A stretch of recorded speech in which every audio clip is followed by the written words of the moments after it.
ഞാനൊരു പുതിയ കഥ കൂടി പറയാം. ഞാൻ പറയുന്ന കഥയുടെ പേര് ഒറ്റയടിപ്പാത എന്നാണ്. കഥയിലെ കഥാപാത്രത്തിൻ്റെ പേര് സഹന എന്നാണ്. സഹന അതിരാവിലെ തന്നെ ഉണർന്നു. ഇന്നത്തെ ദിവസത്തിൻ്റെ പ്രത്യേകത അവളെ ഉണർത്തിയെന്ന് പറയുന്നതാവും കൂടുതൽ ശരി. അവർ സമയം നോക്കി.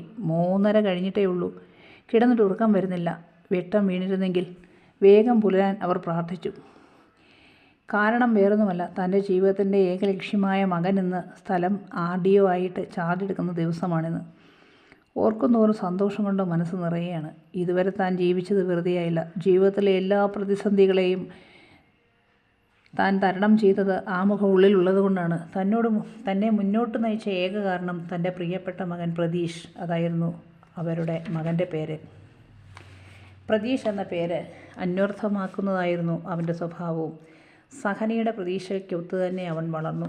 സഹനയുടെ വാക്കുകൾ അവന് ഈ നിമിഷം വരെ വേദവാക്യങ്ങളാണ്. ഇനി അവൻ എന്നെ അനുസരിച്ചില്ലെങ്കിലും കുഴപ്പമില്ല. അവനൊരു കര പറ്റിയല്ലോ. ഇനി എനിക്ക് സമാധാനമായിട്ടിരിക്കാം. ഞാൻ നല്ലതല്ലാത്തതൊന്നും തൻ്റെ മകന് പറഞ്ഞു കൊടുത്തിട്ടില്ല.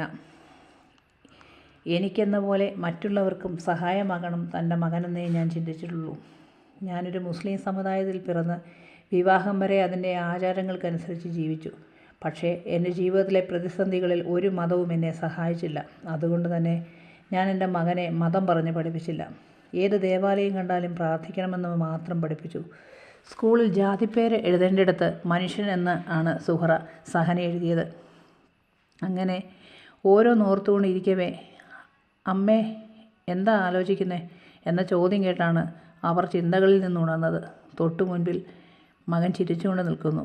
നമുക്ക് റെഡിയാകണ്ടേ? കൃത്യസമയത്ത് ഓഫീസിൽ ചെല്ലണം. അമ്മയുടെ മകൻ ആദ്യമായി ജോലിയിൽ ജോയിൻ ചെയ്യുന്നത് അമ്മയ്ക്ക് കാണണ്ടേ? പെട്ടെന്ന് സഹന പറഞ്ഞു. ഇല്ല മോനെ, അമ്മ വരുന്നില്ല. അതെന്താ? പ്രതീഷ് ചോദിച്ചു. അമ്മയുടെ ഈ കോലം കണ്ടാൽ ആരേലുമൊക്കെ മോനെ കളിയാക്കും. അതെനിക്ക് സഹിക്കില്ല.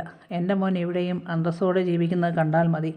എൻ്റെ അമ്മയെ എല്ലാവരും കണ്ടിട്ടുള്ള അന്തസ്സും നിലയും വിലയും ഒക്കെ മതി ഈ മകന്. അമ്മ വേഗം റെഡിയാകുക. അങ്ങനെ അവർ ഒരുമിച്ചാണ് ജോലി സ്ഥലത്തേക്ക് പോയത്. പ്രതീഷ് ജോലിയിൽ ജോയിൻ ചെയ്ത ശേഷം എല്ലാവരെയും തൻ്റെ അമ്മയെ പരിചയപ്പെടുത്തി. സഹനയുടെ കണ്ണുകൾ നിറഞ്ഞു. ആരും കാണാതെ അവർ കണ്ണുറച്ചു. ആ നിമിഷം മരിച്ചാലും വേണ്ടില്ലെന്ന് അവർ വിചാരിച്ചു. തിരിച്ച് RDOയുടെ വണ്ടിയിൽ തന്നെ സഹനയെ വീട്ടിലെത്തിച്ചു. മകൻ ജോലിക്ക് പോയത് മുതൽ സഹനയുടെ കഷ്ടതകൾ കുറേശ്ശെ അകന്നു തുടങ്ങി. മകനെ പഠിപ്പിക്കാനും മറ്റും ഒരുപാട് കഷ്ടപ്പെട്ടിരുന്നു. ഒരു ദീർഘനിശ്വാസത്തോടെ സഹന ഓർത്തു. ഇതുവരെയുള്ള തൻ്റെ യാത്ര എത്ര ദുർഘടമായിരുന്നു. രണ്ടറ്റം കൂട്ടിമുട്ടിക്കാൻ ഞാൻ എന്തുമാത്രം പാടുപെട്ടു. ഓരോന്ന് ഓർത്തുകൊണ്ടിരുന്നപ്പോൾ കണ്ണ് നിറഞ്ഞുപോയി. എന്തെല്ലാം അനുഭവിച്ചു. ഒരു തുണ പോലുമില്ലാതെ 25 കൊല്ലം എങ്ങനെ തള്ളി നീക്കി തനിക്ക് പോലും അറിയില്ല. കൂട്ടിന് എൻ്റെ മോനും ഈ കഷ്ടപ്പാടുകളും മാത്രം. രാവുകൾ പകലുകൾ പോലെയായിരുന്നു. പലപ്പോഴും ഉറങ്ങാൻ കഴിയാതെ തിരിഞ്ഞും മറിഞ്ഞു കിടന്ന് നേരം വെളുപ്പിച്ചു. ചെയ്യാത്ത തെറ്റിൻ്റെ ഭാരവും പേറി ഇക്കണ്ട കാലം മുഴുവൻ താൻ കഴിച്ചുകൂട്ടി. ഇന്ന് തനിക്ക് മനസ്സിലാകുന്നില്ല ഇന്നും എന്താണ് താൻ ചെയ്ത തെറ്റെന്ന്. വിധി അല്ലാതെ എന്ത് പറയാൻ? ആരെയും കുറ്റം പറഞ്ഞിട്ട് കാര്യമില്ല. ഞാനിതൊക്കെ അനുഭവിക്കണമെന്നുള്ളത് ദൈവനിശ്ചയമാണ്. സാരമില്ല. എൻ്റെ കഷ്ടപ്പാടുകൾക്ക് ഇന്നൊരു ഉത്തരം കിട്ടി. തൻ്റെ മകൻ നാലാളറിയുന്ന ഒരു ഉദ്യോഗസ്ഥനായി. അത് മതി. അങ്ങനെയിരിക്കെ സഹന തൻ്റെ ജീവിതത്തിലേക്ക് ഒന്ന് എത്തി നോക്കി. എൻ്റെ 12 വയസ്സ് വരെ എത്ര നല്ല കാലമായിരുന്നു. അതുവരെ ബാപ്പയുണ്ടായിരുന്നു. എല്ലാത്തിനും ഉമ്മയും ബാപ്പയും ഞാനും. ഒരു സ്വർഗമായിരുന്നു ഞങ്ങളുടെ വീട്. വളരെ പ്രതീക്ഷയോടെ ഒരു പുതിയ വീട് വെച്ചു ബാപ്പ. ആ നാട്ടിലെ തന്നെ ഏറ്റവും വലിയ വീടായിരുന്നു അത്. കയറി താമസ ദിവസം രാവിലെ പള്ളിയിൽ പോയി നിസ്കരിച്ച് മടങ്ങുമ്പോൾ കാറിൽ വെച്ച് തന്നെ ബാപ്പയ്ക്കൊരു നെഞ്ചുവേദന ഉണ്ടായി. ഹോസ്പിറ്റലിൽ എത്തിക്കും മുൻപ് തന്നെ എല്ലാം കഴിഞ്ഞു. എൻ്റെ ജീവിതത്തിലെ എല്ലാ സന്തോഷവും നഷ്ടപ്പെട്ട ദിവസം. ഇതിനോടകം തന്നെ ഒരുപാട് സ്വത്തുക്കൾ ബാപ്പയുണ്ടാക്കിയിരുന്നു. ഇട്ട് മൂടാനുള്ള അത്ര സ്വർണ്ണം ഉമ്മയ്ക്കുണ്ടായിരുന്നു. ഉമ്മയുടെ വീട്ടിൽ നിന്നും ഒന്നും ബാപ്പ വാങ്ങിയിട്ടില്ല.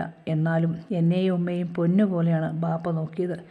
ഒരാഗ്രഹങ്ങളും ഞങ്ങൾ പറയേണ്ടിയിരുന്നില്ല. അതിനു മുമ്പേ ബാപ്പ ചെയ്യുമായിരുന്നു. അടുത്ത ഭാഗവുമായി